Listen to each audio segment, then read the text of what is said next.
اپنا واقعہ خود بیان فرماتے ہیں۔ سلمان فارسی رضی اللہ تعالیٰ وہ شخصیت ہے کہ جن کی عمر 250 سال سے اوپر تھی، جب فوت ہوئے تو 250 سال سے اوپر تھی۔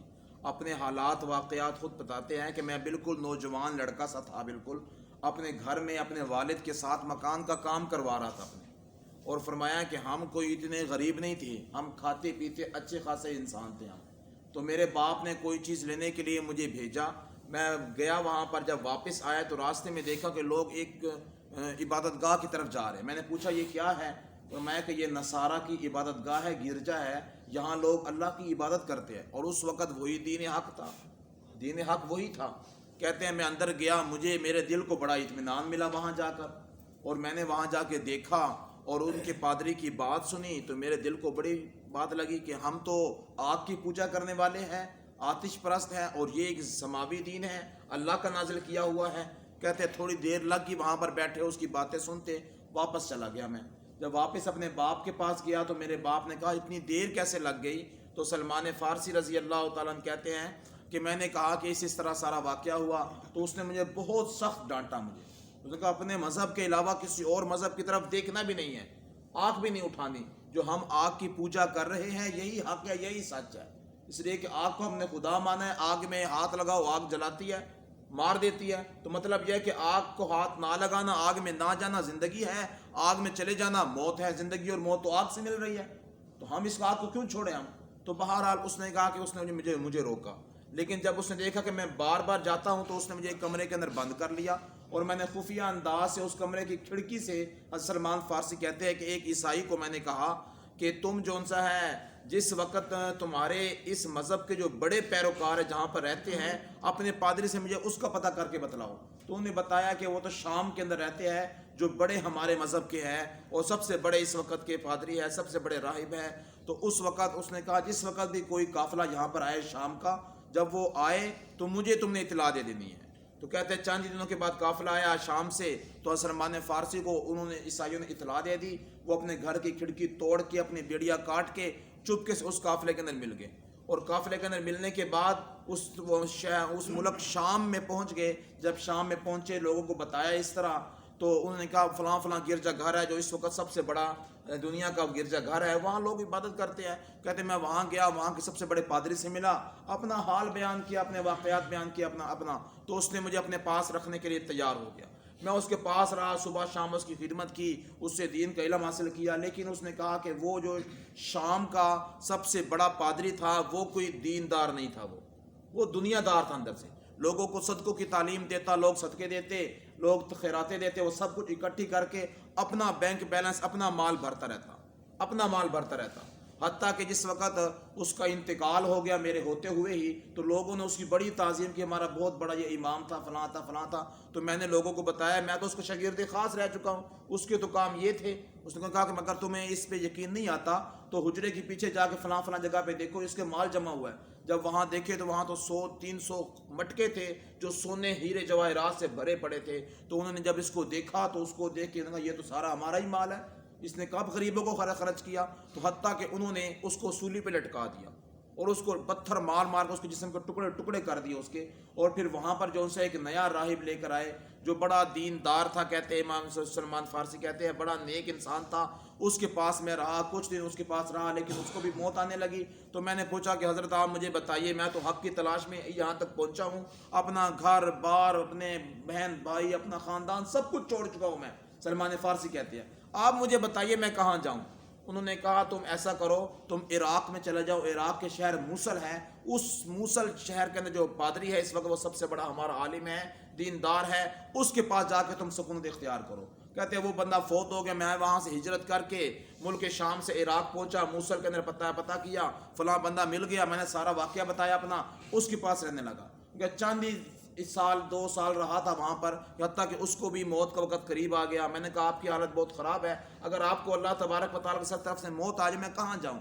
انہوں نے کہا شہر نصیبین ایک جگہ کا نام ہے، اس شہر میں چلا جانا، وہ پادری اللہ کا نیک انسان ہے اور میری نظر میں بڑا وہی ہے۔ کہتے ہیں وہ فوت ہوا، میں وہاں سے اٹھ کے وہاں پہ چلا گیا شہر نصیبین میں، اس پادری کے پاس چند سال رہا، حتیٰ کہ جب اس کی حالت خراب ہوئی، بزرگ تھا، فوت ہونے قریب ہوا، میں نے اس سے بھی یہی بات پوچھی میں نے کہ اب میں کہاں جاؤں؟ اس نے کہا کہ غموریہ ایک شہر ہے، غموریہ، اس غموریہ شہر کے پادری کے پاس چلے جاؤ. کہتے ہیں میں وہاں سے اس کے فوت ہو جانے کے بعد وہاں پر چلا گیا.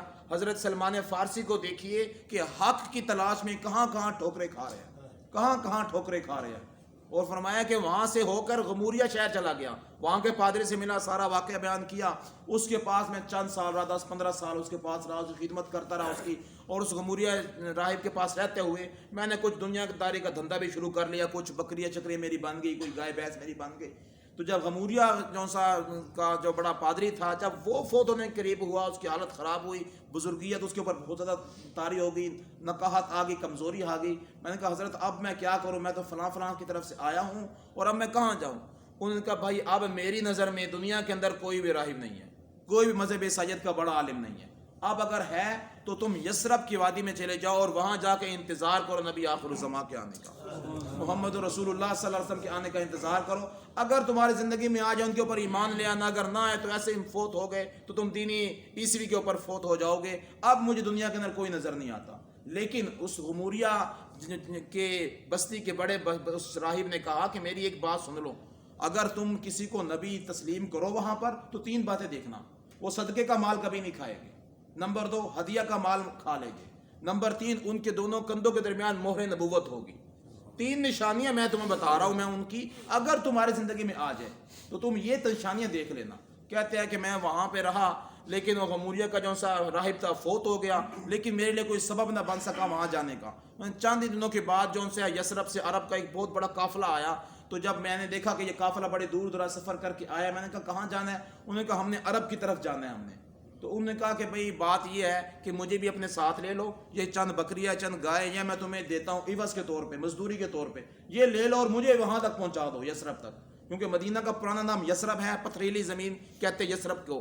تو کہتے ہیں کہ انہوں نے میں بکریاں گائے لے لی اور جب وہاں پر پہنچے عرب کے اندر، یثرب کے اندر پہنچنے سے پہلے ہی انہوں نے کہا کہ یہ اکیلا انسان ہے، اکیلا انسان، نہ ایسا کوئی والی نہ اس کو وارث. بکریاں گائے بھی لے لی اور انہوں نے مجھے غلام بنا کے آگے کسی اور کے ہاتھ کے فروخت کر دیا. مجھے غلام بنا کر، مجھے یہ ہمارا غلام ہے، پہلے غلام چلتے تھے، ہمارا نوکر ہے، کسی اور کے بندے کے ہاتھ فروخت کر دیا. ان کا اس نے جس کے ہاتھ فروخت کیا وہ ایک یہودی تھا. اور یہودی کون سا تھا؟ قبیلہ بنو قریظہ کا. اور قبیلہ بنو قریظہ، قبیلہ بنو قینقاع، قبیلہ بنو نذیر، قبیلہ بنو حارثہ، یہ 4 بڑے قبیلے تھے، یہ مدینہ منورہ کے اندر سکونت پذیر تھے. کہتے ہیں کہ میں وہاں پر پہنچ گیا، وہاں پر میں جو یثرب کی جگہ تھی اور وہاں پر میں نے ساری جگہ کا اندازہ لگایا جو آسمانی علوم کے مطابق تھی. پتھریلی زمین ہے، لمبے لمبے کھجوروں کے درخت لگے ہوئے وہاں پر. تو میں وہاں پر کام کرتا رہا، 1 سال گزرا، 2 سال گزرے، 3 سال گزرے، کئی سال گزر گئے، میں وہاں پر غلامیت میں رہا. کہتے ایک دن اپنے میں یہودی اپنے آقا کے باغ کے اندر کھجور کے درخت کے اوپر چڑھ کے کام کر رہا تھا. میں اس میرے یہودی آقا کا کزن آیا، ان کے اس کا چچا زاد بھائی آیا، اور اس بھائی نے آ کے بتایا تمہیں پتہ ہے قبیلہ بنو کیلا کے لوگ اپنے ساتھ کس کو لے آئے؟ قبیلہ بنو کیلا کے لوگ اوس اور خزرج کے تھے، یہ انصار تھے، وہ مکہ سے اپنے ساتھ ایک بندے کو لے آئے اور اس کی بڑی تعظیم کر رہے اور کہتے ہیں یہ نبی آخر الزمان ہے، یہ نبی رسول اور پیغمبر ہے. کہتے ہیں کہ میں درخت کے اوپر چڑھا ہوا تھا، میرے اوپر بے ہوشی تاری، میں وہیں سے نیچے گر گیا. میں نے کہا کہ میں تو اس کی تلاش میں کہاں سے ٹھوکریں کھاتا آ رہا ہوں میں. اور میں فوراً بھاگا ہوا اپنے آقا کے پاس آیا کہ میں اس سے پوچھا کہ آپ کے ساتھ بھائی کیا کہتا ہے، کس کے بارے میں خبر دیتا ہے. جب یہودی نے میری طرف دیکھا تو زوردار میرے منہ پہ تماچا مارا. انہوں نے کہا غلام ہے، جا کے اپنا کام کر، یہاں تیرے ساتھ کوئی بات کرنے کا فائدہ نہیں ہے، اپنا کام کر، ہماری باتوں میں کہاں آتا ہے.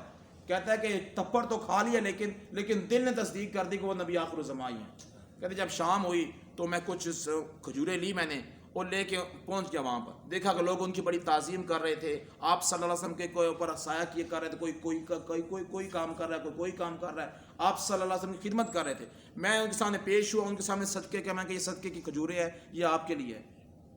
تو آپ صلی اللہ علیہ وسلم کہ ہم انبیاء کی جماعت ہیں، ہم صدقہ نہیں کھاتے، ہم صدقہ نہیں کھاتے. کہتے ہیں کہ آپ نے اپنے سامنے رکھ لیا اور صحابہ سے کہا کھاؤ. کہتے ہیں میں آنکھوں کے کناروں سے دیکھتا رہا نبی صلی اللہ علیہ وسلم کی طرف، بھوک تو ان کو بھی لگ رہی ہے کہ ان کا بھی ہاتھ صدقے کھجور کی طرف جاتا ہے یا نہیں جاتا. کہتے کھجوریں ساری ختم ہو گئی لیکن حضور کا ہاتھ صدقے کی کھجور کی طرف نہیں گیا. تو میں نے دل میں بات ماننے کی، غموریہ کے جو بادشاہ نے کہا تھا، راہب نے کہا تھا، ایک نشانی تو سچی ہوگی. اگلا دن پھر شام کو ہوئی، کام سے چھٹی ہوئی، مجھے تھوڑی سی کھجوریں لی، دوبارہ وہاں پر پہنچ گیا. میں نے کہا جناب یہ ہدیہ کے لے کر آیا ہوں، آپ کے لیے تحفے کی کھجوریں ہیں. تو آپ سب سامنے رکھی، آپ نے سب صحابہ سے کہا کھاؤ. دیکھا کہ آپ صلی اللہ علیہ وسلم بھی کھا رہے ہیں. میں نے پتہ لگ گیا کہ یہ تیسری نشانی پوری ہوگی. کہتے پھر کئی دن ہو گئے میں آپ صلی اللہ علیہ وسلم کے پاس نہیں گیا. پھر ایک دفعہ شام کا وقت تھا, آپ صلی اللہ علیہ وسلم جنت البقیع کا قبرستان ہے, وہاں پر چہل قدمی کر رہے تھے. چند 2-4 صحابہ آپ صلی اللہ علیہ وسلم کے ساتھ تھے. تو مجھے پتہ لگ گیا کہ دور سے کہ آپ صلی اللہ علیہ وسلم ہیں, تو میں بھی وہاں سے ہوتا ہوا وہاں تک پہنچ گیا. آپ صلی اللہ علیہ وسلم کے قریب پہنچا, اور قریب پہنچ کے میں آپ صلی اللہ علیہ وسلم تھوڑا پیچھے ہوا کہ مجھے کچھ نظر آ جائے کوئی چیز. آپ صلی اللہ علیہ وسلم نے چادر سے باندھی ہوئی تھی اوپر سے, کیونکہ اس وقت کرتا سلو کوئی پہنتے تھے لوگ. تو آپ صلی اللہ علیہ وسلم کے تھوڑا پیچھے ہوا, تو آپ صلی اللہ علیہ وسلم نے فوراً اپنی چادر کو کھولا اور نیچے کر دی کمر سے. فرمایا کہ جس چیز کی تجھے طلب ہے وہ آ کے پیچھے دیکھ لے. میں کہ یا رسول اللہ کیا دیکھ لے؟ فرمایا جو تجھے غموریہ کے راہب نے نشانیاں بتائی ہے وہ دیکھ لے. میں کہ دیکھا جس وقت میں نے پیچھے کھولا, دیکھا کہ مہر نبوت تھی, اور میں نے اس کو چوم لیا, اور میں نے آپ صلی اللہ علیہ وسلم کے ہاتھ کے اوپر ایمان لیا ہے, اسلام لے آیا کہ وہ ساری نشانیاں تو آپ صلی اللہ علیہ وسلم کے اندر پوری ہو گئی ہے. پھر کہتے ہیں آپ صلی اللہ علیہ وسلم کی مجلس میں چھپ چھپ کے آتا رہا, حتیٰ کہ اسی اسنا میں بدر کی لڑائی ہو گئی, میں شریک نہ ہو سکا. احد کی لڑائی ہو گئی, میں شریک نہ ہو سکا. 3-4 سال ہو گئے, حتیٰ کہ آپ صلی اللہ علیہ وسلم فرمایا سلیمان بات ایسے ہے کہ آپ اپنے آقا سے کہو کہ پیسے لے کے مجھے آزاد کر لو. ایک غلام کی قیمت 12,000 درہم تھی اس وقت. پیسے لے لو, مجھے آزاد کر دو, میں حضور صلی اللہ علیہ وسلم کا غلام بن جاؤں گا. میں نے زندگی اس لیے کی ہے ساری. اور آپ صلی اللہ علیہ وسلم کے سامنے حضرت سلمان فارسی نے جب اپنی ساری ڈیٹیل, اپنی ساری تاریخ بیان کی 100 سال 150 سال والی, تو آپ صلی اللہ علیہ وسلم کی آنکھوں میں آنسو آ گئے. آپ سے فرمایا کہ یہ حق کی تلاش میں کہاں سے ٹھوکریں کھاتے ہوئے یہ میرے تک پہنچے ہیں, یہ کہاں سے ٹھوکریں کھاتے ہوئے مجھ تک پہنچے ہیں. تو آپ صلی اللہ علیہ وسلم ان سے کہو اس سے کہ مجھے آزاد کر دیں. جب اس سے بات کی اس سے, تو وہ یہودی تھا, اور یہودی بڑے علم والے ہوتے تھے لوگ, تو لیکن اس یہودی نے ماننے سے انکار کر دیا. اس نے کہا میں نہیں آپ کو آزاد کروں گا. انہوں نے کہا پھر بھی آخر کوئی نہ کوئی ڈیمانڈ تو ہوگی آپ کی آزاد کرنے کی. اس نے کہا بھائی بات یہ ہے کہ 300 درخت کھجور کے تم نے لگانے ہیں, اور لگانے کے بعد یہ نہیں کہ لگا کے چھوڑ دینے ہیں, لگانے کے بعد وہ اتنے بڑے ہو جائے کہ ان کے اندر کھجورے بھی آ جائے. ان کے اندر کھجورے جب تک آ جائے اس وقت تک آزادی نہیں ہے, کھجورے آ جائے. پھر اس کے بعد تم مجھے 40 اوقیہ جو ان سے ہے سونا مجھے دو گے, تو پھر میں تمہیں آزاد کروں. 40 اوقیہ سونا اور 300 درخت ایسے لگانے ہیں کہ ان کے اندر پھل بھی آ جائے. اس کو پتا تھا کہ نبی آخر الزمان کا جو کتابوں میں لکھا ہے کہ وہ 10 یا 15 سال مدینہ میں رہ گئے, اس کے بعد انتقال کر جائے گے. 3-4 سال تو ہو چکے ہیں. اب یہ درخت اپنے پھل دینے تک تقریباً 5 یا 6 سال کا عرصہ لگاتا ہے. کھجور کا درخت جو سا ہوتا ہے, ان کا 5-6 سال میں پھل آئے گا اس کا. اتنی دیر میں یہ نبی کے پاس کہاں پہنچے گا, کیا کرے کیا نہیں کرے گا. بہرحال وہ آپ صلی اللہ علیہ وسلم کی خدمت میں آئے, اور آپ صلی اللہ علیہ وسلم کو ایسے بتایا. حضور نے فرمایا کل سے تیاری شروع کر دو اپنے باغ کے اندر, کیاریاں بناتے جاؤ, کیاریاں باقی پودے ہم لگائیں گے. آپ صلی اللہ علیہ وسلم نے ممبر رسول پہ اپیل کی کہ اس طرح غلام ہے, یہ آزاد ہونا چاہتا ہے. اس کی ساری تاریخ بیان کی. تم میں سے کون خدمت کرتا ہے؟ صحابہ نے علیہ رضوان نے چندہ کیا, پیسے دیے, 300 جو سے چھوٹے چھوٹے پودے جو سے ہوتے ہیں وہ لے لیے. اور آپ صلی اللہ علیہ وسلم فرمایا کہ کل کو تیار کر لینا, ہم آئیں گے اپنے ہاتھ سے لگائیں گے. آپ صلی اللہ علیہ وسلم اپنے ہاتھ سے لگاتے گئے. ہر 300 میں سے 299 پودے آپ نے اپنے ہاتھ سے لگائے, اور ایک پودا حضرت فاروق اعظم نے اپنے ہاتھ سے لگا دیا. جب اگلا دن ہوا تو 299 درخت کھڑے تھے. جو ایک لگایا تھا وہ نہیں ابھی ہوگا تھا, وہ چھوٹے کا چھوٹا ہی تھا. آپ نے پھر اپنے ہاتھ سے اس کو اکھاڑا, دوبارہ سے اپنے ہاتھ سے لگایا جو حضرت فاروق اعظم نے لگایا تھا.